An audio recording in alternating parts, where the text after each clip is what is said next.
আজকে ভূমি অফিসে এবং ঢাকা মেডিকেলে সারপ্রাইজ ভিজিট করেছেন।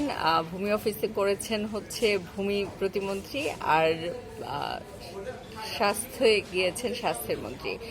তো তারা দুজন, আমি এটাকে অ্যাপ্রিসিয়েট করি। ভূমি অফিসে যেটা মজার ঘটনা হয়েছে যে ভূমি প্রতিমন্ত্রী যে বারান্দায় আধা ঘন্টা বসেছিল, হ্যাঁ, নারায়ণগঞ্জে গিয়েছিল, সিদ্ধিরগঞ্জে যে বসেছিল, কোনো কর্মকর্তা কর্মচারী আসে নাই। তো ধরে যে এই সারপ্রাইজ ভিজিট যদি পুরো দেশে চলমান থাকে, তাহলে আমার মনে হয় যে আমরা সরকারি অফিসে যে অ্যাটলিস্ট লোকজনকে পাবো। কিন্তু পাওয়াটা তো বড় কথা না, যে ধরনের জটিলতা হয় সেই জটিলতাগুলো নিরসন করা খুব দরকার। যেমন ধরেন যে আমার এনআইডিতে ছোট কিছু পরিবর্তন আছে, এই পরিবর্তনের জন্য মানে আমি আমার যেটা হয়েছে যে আমার নিজের বাসা আমি ছেড়ে দিয়ে রেন্টেড বাসায় গেছি। তো আমার নিজের বাসায় অ্যাড্রেস ছিল প্রেজেন্ট অ্যাড্রেস, আর পার্মানেন্ট অ্যাড্রেস তো যেটা আমার পার্মানেন্ট সেটা। তো আমি এখন ভেবেছি যে দুটোই আমি সেম অ্যাড্রেস করে ফেলবো।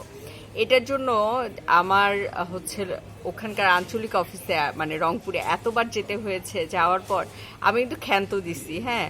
তো এখন ধরেন আমি গণমাধ্যম কর্মী, পরিচিত বা বন্ধু বান্ধব কাউকে পাওয়া যাবে। এখন আমার কোশ্চেন হচ্ছে আমি পরিচিত কাউকে কেন খুঁজবো, কেন খুঁজতে হবে আমাকে?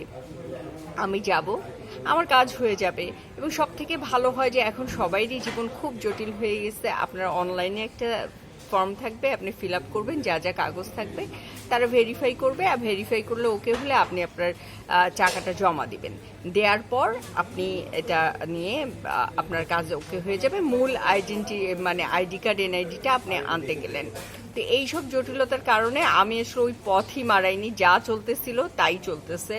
সো এইটা হচ্ছে অবস্থা। আরেকটা রংপুরের মজার ঘটনা বলি, ওখানে বার্থ সার্টিফিকেট করতে যাবেন, আপনি নাম টাম সব দিয়ে আসবেন, ওরা একটা না একটা স্পেলিং মিস্টেক করবে। মিস্টেক করার পর হবে যে ওইটা যে ডিসি অফিস থেকে আপনাকে ঠিক করে আনতে হবে, হ্যাঁ। প্রথমে সিটি কর্পোরেশনে বার্থ সার্টিফিকেট দিবে, তারপর ডিসি অফিসে যেতে হবে। আপনার নামের যে স্পেলিংটা ভুল থাকবে সেটার জন্য 1,000 টাকা দিতে হবে। আমার নামের স্পেলিংও কিন্তু ভুল আছে। আমি বলেছি আমি 1,000 টাকা কেন দিব? ওটার হচ্ছে কারেকশন ফি হচ্ছে 300 টাকা, কিন্তু ওটার হচ্ছে ওরা যে আপনার কাজটা করে দিচ্ছে এটার জন্য 700 টাকা দিতে হবে। এটা আমি নিজে ভুক্তভোগী। এখন আমি না এটা রাগেই আর করি নাই, কারণ প্রথম কথা হচ্ছে যে ভুলটা তারা করছে, আমি আমার স্পেলিং সঠিক দিয়ে আসছি, তারা ভুল করছে, সেটা মাসুল আমি গুনতেছি, আমি দৌড়াচ্ছি, তারপরেও হচ্ছে আপনার এটা মানে আমাকেই আবার বাড়তি টাকাও দিতে হচ্ছে, মানে ভোগান্তিও আমার, অর্থও আমার।